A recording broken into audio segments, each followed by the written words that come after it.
pink কালাৰৰ পুৰি বনাম আজি বুট আৰু আলু বুট আৰু আলু ঘুগুনি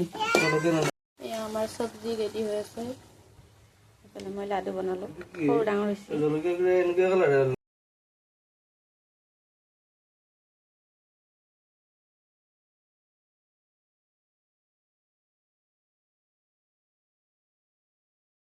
ইমান কষ্ট ফল যদি এনেকৈ ফুলি আহে কিমান ভাল লাগে কষ্ট কৰি তুলি